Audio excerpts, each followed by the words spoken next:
Cero, secundaria. Cívica y ética en diálogo. Adolescentes por la inclusión.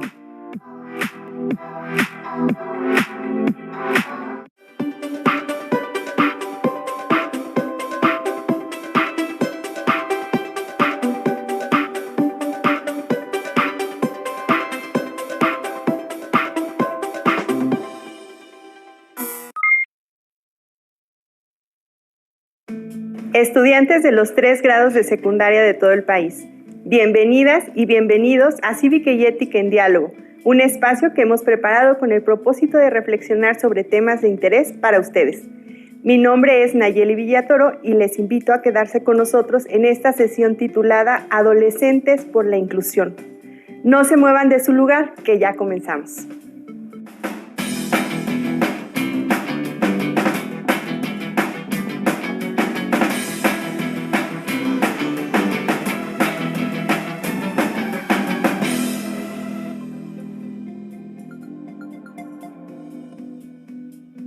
Nuevamente les doy la más cordial bienvenida. En esta ocasión hablaremos sobre la inclusión social y la diversidad. Nos acompañarán en este espacio de diálogo 2 especialistas en el tema. Evelyn Sandra González Márquez, quien es psicóloga y psicoterapeuta gestal, y Juan Carlos Pinacho Cruz, quien es maestro de psicología organizacional con estudios en igualdad de género y derechos humanos. De igual forma, contaremos con la participación a la distancia de Omar Hernández Luna, quien es maestro en psicología clínica, especialista en orientación psicopedagógica y trastornos de desarrollo humano, y se ha enfocado en el trabajo con niñas, niños y jóvenes con discapacidad durante 10 años. Muchas gracias por acompañarnos. Gracias por la invitación. Gracias a ustedes. Para abrir esta conversación, les invito a conocer a Alexis Galloso Sarasúa, un joven medallista paralímpico quien nos habla de cómo ha vivido la inclusión. Pongan atención. Hola, mi nombre es Alexis Galloso Sarasúa, tengo 21 años, soy de Hidalgo, de Zempoala, y me dedico al deporte paralímpico sobre silla de ruedas. Y para la pregunta de qué tan fácil o difícil fue para mí la inclusión, mi respuesta es que desde mi punto de vista es fácil, y cabe aclarar que esto no aplica para todas las personas en general. Sin embargo, yo tengo artrogriposis congénita, esto significa que tengo una enfermedad desde el nacimiento, y mis papás me enseñaron desde chico que yo era completamente igual a todos los demás niños, que yo podía hacer lo que yo quisiera con las decisiones de mi vida. Entonces, desde el principio me llevaron a escuelas completamente convencionales, pero aquí es donde pasé por una etapa de mi vida en la que pasamos muchos niños en nuestra infancia, que es una etapa en donde muchas personas te quieren hacer bullying. Y creo que esto hablo por todos cuando decimos que no solamente las personas con discapacidad pasan por ello, sino en general muchísimos niños pasan por este tipo de situaciones, y aquí es donde realmente radica la inclusión, ya que la inclusión no se trata solamente de que si la sociedad quiere incluir a un grupo de personas en ella, sino cómo tú te sientes incluido en la misma sociedad. Entonces, mi respuesta a esto, y la respuesta por qué fue fácil para mí, porque al menos el día de hoy yo me siento muy orgulloso de poder representar a mi país, que es México, y a mi estado, que es Hidalgo, en diferentes competencias a nivel nacional e internacional. Y se trata de eso, de sentirte bien y cómodo con lo que tú haces para la sociedad, en mandar siempre un buen mensaje para que las siguientes generaciones no tengan este tipo de problemas. Tú siéntete muy bien, independientemente de si tienes una discapacidad o no, siéntete capaz de poder hacer y realizar lo que tú quieras, que al fin y al cabo, cuando hablamos de inclusión, no solamente se está hablando de cómo la sociedad tiene que incluirnos, sino también en cómo tú te sientes. Alexis ha luchado por ser incluido en la sociedad. En su adolescencia, tomó la decisión de hacer un cambio en su vida y ser ejemplo de muchas personas. Él nos habló de cómo se ha sentido incluido en la sociedad y nos deja un mensaje. Hay que sentirnos cómodos con lo que hacemos para la sociedad y nosotros mismos. En este sentido, Juan Carlos, ¿podrías explicarnos qué es la inclusión social? Incluir significa integrar, ser parte de. Entonces, la inclusión social es integrar a la vida comunitaria a todas las personas de la sociedad, independientemente de su origen, capacidades, condición social o actividades. Es decir, por ejemplo, en el salón de clases hay jóvenes que hablan otra lengua, que se visten distinto o que tienen una orientación sexual diferente y deben ser incluidas e incluidos porque no dejan de ser personas. Todo el tiempo vemos personas diferentes en el transporte público, en la calle, en la escuela, en el mismo salón de clases.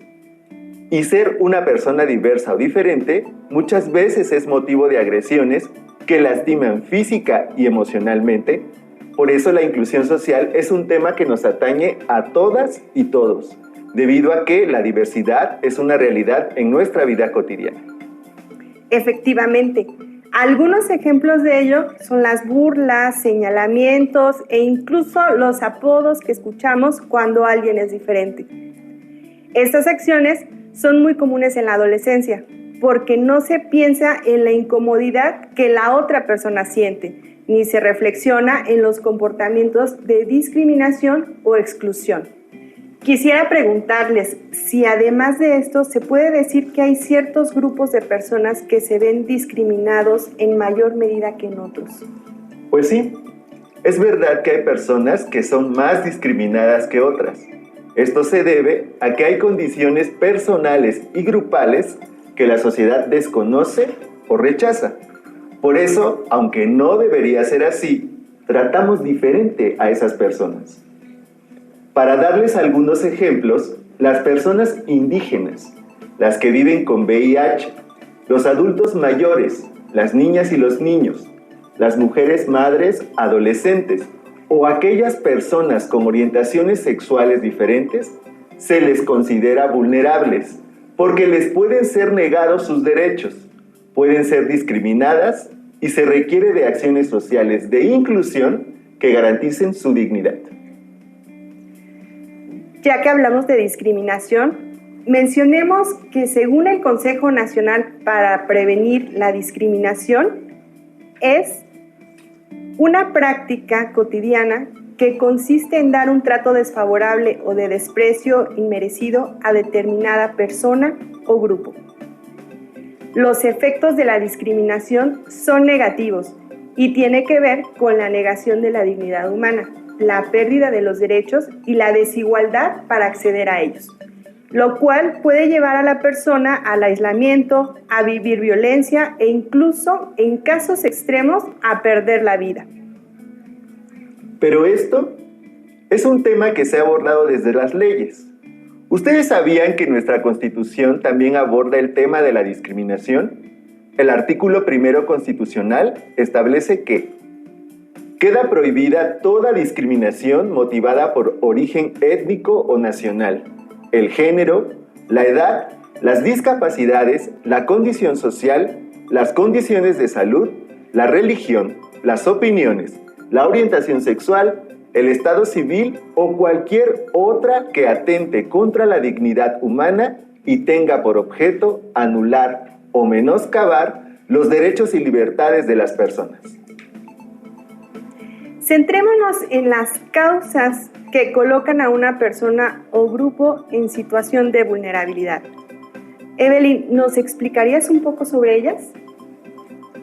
El hecho de que una persona sea vulnerable se debe en gran medida al contexto sociocultural. No cuenta con los medios para satisfacer las necesidades básicas.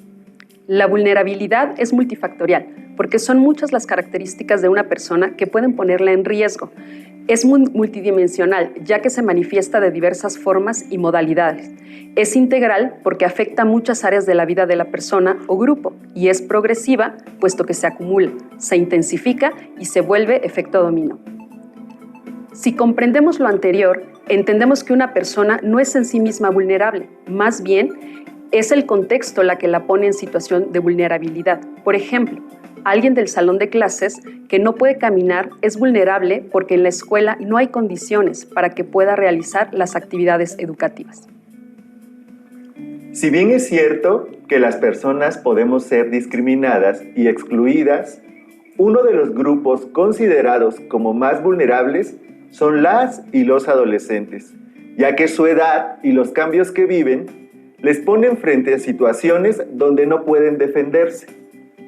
Y esto les hace vulnerable a prejuicios, a violencia y discriminación. Como en todos los grupos sociales, en el de las y los adolescentes hay 3 subgrupos en los que nos centraremos en esta ocasión. Adolescentes con discapacidad, de pueblos originarios y de la comunidad LGBT.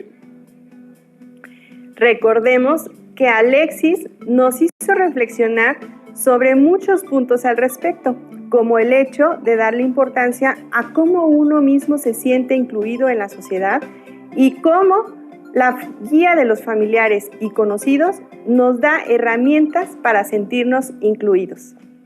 Claro, por eso actualmente se considera un problema social más que un individual, porque la vulnerabilidad de las personas con discapacidades físicas, mentales, intelectuales o sensoriales se debe, entre otras cosas, a las barreras que se interponen por la actitud que muestran las personas de su entorno y la falta de atención para la adaptabilidad del mismo entorno.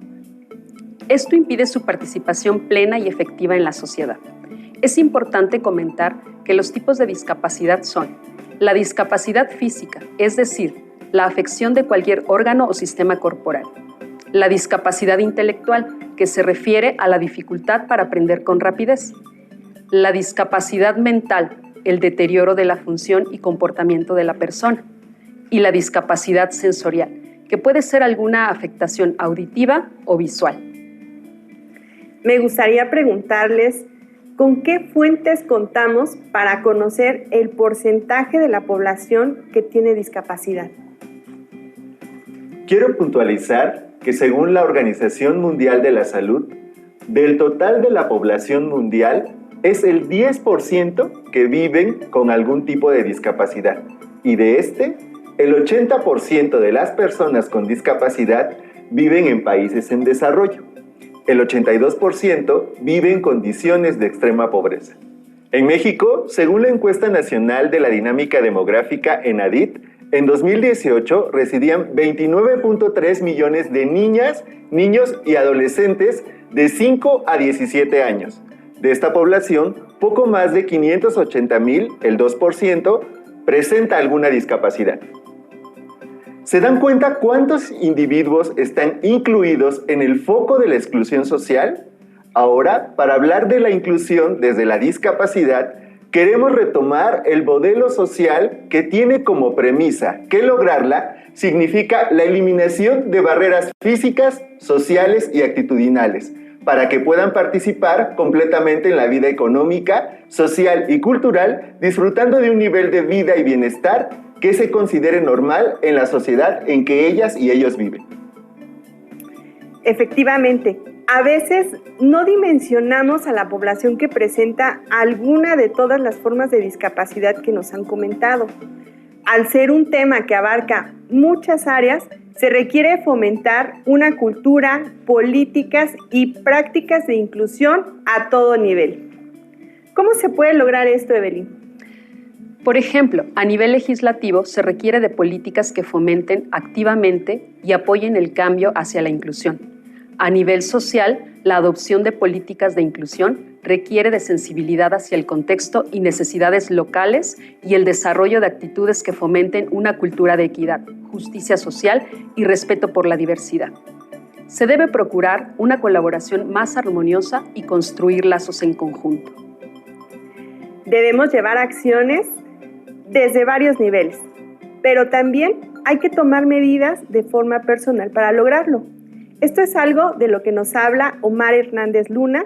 Pongamos atención a lo que nos sugiere. Hola. Después de haber hablado de discapacidad e inclusión, te has de preguntar, ¿y yo qué puedo hacer para apoyar la inclusión de niñas, niños y jóvenes con discapacidad? Ya sea en tu escuela, en tu colonia o en tu comunidad. Y aquí te tengo algunas reglas de cortesía y respeto para tratar con personas con discapacidad. Toma apuntes. La persona es primero. Las personas con discapacidad, antes que cualquier otra cosa, son seres humanos. La discapacidad es una condición de vida. no una enfermedad. Actúa con naturalidad. Al tratar con una persona con discapacidad, trátala como cualquier otra persona. Evita la sobreprotección o el aislamiento. Pregunta siempre antes de actuar. Si detectas a una persona con discapacidad que requiere de apoyo, acércate y pregúntale cómo puedes hacerlo. Esto le ayudará más eficazmente. Sé incluyente. Las personas con discapacidad saben cuáles son sus habilidades y cuáles sus limitaciones. Ellos deciden en qué actividades participar y en cuáles tendrán algunas limitaciones. Tú propíciales el espacio adecuado. Responde con amabilidad y una sonrisa a las peticiones. Evita burlarte o de tener lástima por las personas con discapacidad. Esto puede dañar su autoestima. Respeta el mobiliario y equipo especial o los lugares designados para las personas con discapacidad. La discapacidad no es contagiosa. La discriminación, sí. Estas reglas de cortesía y respeto que nos comparte Omar son esenciales para nuestra convivencia. Intenten promoverlas en su día a día para que la inclusión sea real. Ahora, como nos comentaban anteriormente, ser integrante de un pueblo originario o indígena también es una situación que la sociedad desvaloriza y por ende discrimina y excluye.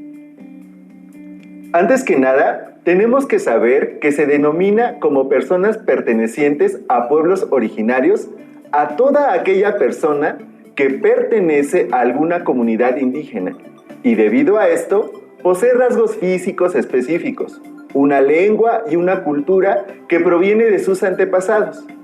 Se dice que México es un país multicultural, ya que tenemos más de 60 grupos étnicos.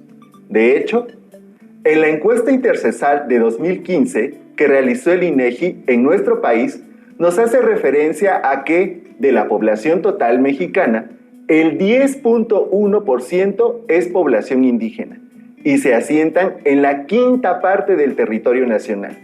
De este total de personas de pueblos originarios, el 37.9% son niñas, niños y adolescentes. Lo anterior puede darnos una idea de la gran cantidad de personas que se suman a los grupos con características de vulnerabilidad y se enfrentan a dificultades para lograr la igualdad en sus derechos, en especial el de la educación, la salud, la vivienda y el trabajo digno. ¿Sabían que debido a esto, a nivel mundial y nacional, existen diversas normativas e instituciones trabajando para lograr una igualdad de derechos? Por ejemplo, en la Ley Federal para Prevenir y Eliminar la Discriminación, artículo 1, se establece que se debe prevenir y eliminar todas las formas de discriminación. Otro caso es el de la UNICEF, que apoya políticas e iniciativas que garantizan que niñas, niños y adolescentes indígenas reciban educación de calidad en sus lenguas maternas y que respeten las diferencias culturales. Así es, en nuestro país hay leyes y se han firmado tratados internacionales que promueven la inclusión social y la equidad. Y aún así, la vida diaria nos muestra un panorama diferente y nos permite ver que el camino aún es largo. ¿Cierto, Evelyn? Efectivamente, aún encontramos casos de personas quienes por tener rasgos indígenas, por su color de piel y por su lengua, reciben miradas o comentarios ofensivos. Además, es preocupante que por ser diferentes sean más vulnerables a estigmas, violencia, estereotipos, adicción, sexualidad y maternidad precoz, explotación laboral, entre otros. Aún así, las y los adolescentes de pueblos originarios han hecho grandes cosas, a pesar de las desventajas que les genera la exclusión social, ya que luchan por incluir y ser incluidos, al igual que a sus demás compañeros. Un ejemplo de ello es el equipo de básquetbol de niños y niñas adolescentes triquis en un pueblo originario del estado de Oaxaca. Si no han escuchado sobre esto, les invitamos a que terminen la sesión y después busquen información sobre sus logros. Corresponde ahora hablar de los afectos y enamoramientos que como adolescentes y personas tenemos, situación por la cual también discriminamos y excluimos. Juan Carlos, hablemos de las personas de la comunidad lésbico, gay, bisexual, trans y más. La sexualidad y sus formas de expresión son elementos que vamos construyendo según crecemos. La biología, la historia y la antropología dan cuenta de la diversidad sexual de las personas. La expresión de los sentimientos hacia las y los demás es una de las formas de vivir nuestra sexualidad. Si de por sí la adolescencia representa un reto al ser la transición entre dejar de ser niño o niña para comportarnos como personas adultas, esto genera grandes cambios a nivel físico, psicológico y social. Y ahora agreguemos las orientaciones sexuales diversas. La situación se complica. En la mayoría de los hogares, hablar con los familiares sobre lo que se está pasando y cómo se están sintiendo es difícil. Ahora, expresarlo al exterior es más riesgoso y es bien sabido que la discriminación y el acoso o bullying podrían estar presentes. Hay un temor y también un rechazo permanente a las y los jóvenes de la diversidad sexual en todos los espacios. Esto puede traducirse a través de los comportamientos de maltrato físico, verbal o psicológico que se producen, de manera permanente y que ocasionan en los adolescentes, entre otras situaciones, depresión, deserción o bajo rendimiento académico. Esta situación refuerza aún más la confusión que las y los adolescentes pueden tener en relación con el ejercicio y la expresión de su sexualidad y la identidad de género.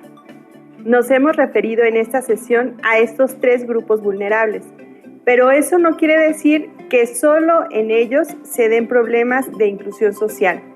Existen muchos otros que por diversos motivos se encuentran en situación de vulnerabilidad. Como nos han dicho, existen diversas convenciones, tratados, documentos, leyes e incluso manifestaciones que se hacen a nivel nacional o mundial y que tendrían un efecto mayor si desde el lugar en el que estamos se hace algo para promover la inclusión social. ¿Basta solo con tenerlo contemplado legal y normativamente, Evelyn? No, las instituciones del sector educativo también tienen la tarea de revisar sus propias prácticas internas y realizar acciones que involucren a todas las personas que conviven en la escuela para informar, sensibilizar y realizar acciones que eliminen la violencia y permitan la construcción de espacios libres de esta e incluyentes. Y por supuesto, las familias, así como las y los adolescentes, pueden también actuar. Conozcan cada uno de sus derechos humanos, desarrollen la empatía, eviten fomentar estereotipos, prejuicios y discriminación, y denuncien cualquier tipo de violación a sus derechos humanos. Recuerden que la inclusión es un trabajo en conjunto, es un trabajo en comunidad.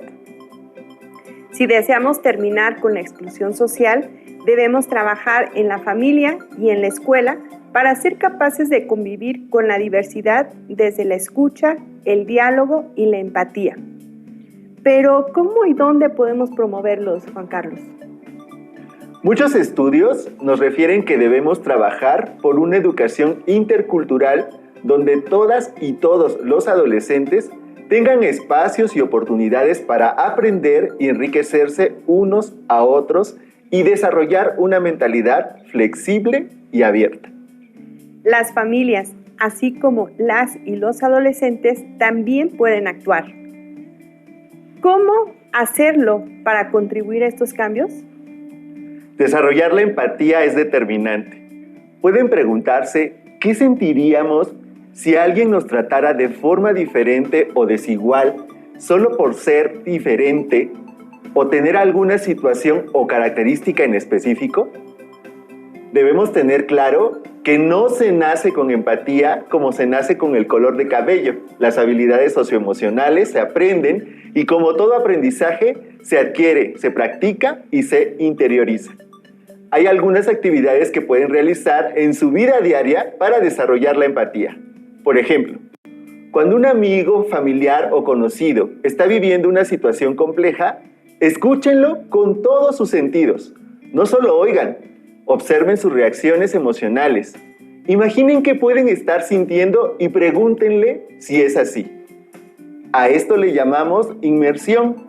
y les permitirá entender lo que la otra persona está viviendo. Ustedes son una pieza clave para el cambio social. Si empiezan desde donde están, pueden colaborar en esa gran tarea, el logro de la inclusión. Aún tenemos mucho por explorar sobre este tema, pero lamentablemente el tiempo se nos agotó. Nos quedamos con mucho sobre qué reflexionar sobre nuestras acciones y nuestro entorno. Les agradecemos que nos compartieran su tiempo y conocimiento y espero que puedan acompañarnos para hablar más sobre este tema. Muchas gracias por la invitación. Gracias por permitirnos estar aquí. Quiero agradecer a todas y todos los que hacen posible este espacio para que puedan continuar aprendiendo desde casa. Los invito a seguir viendo y escuchando y participando en las sesiones que seguiremos preparando. Y recuerden, como nos dijeron nuestros invitados, cada ser humano es único e importante y la diferencia nos enriquece. Hasta la próxima. Si tienes dudas o necesitas ayuda,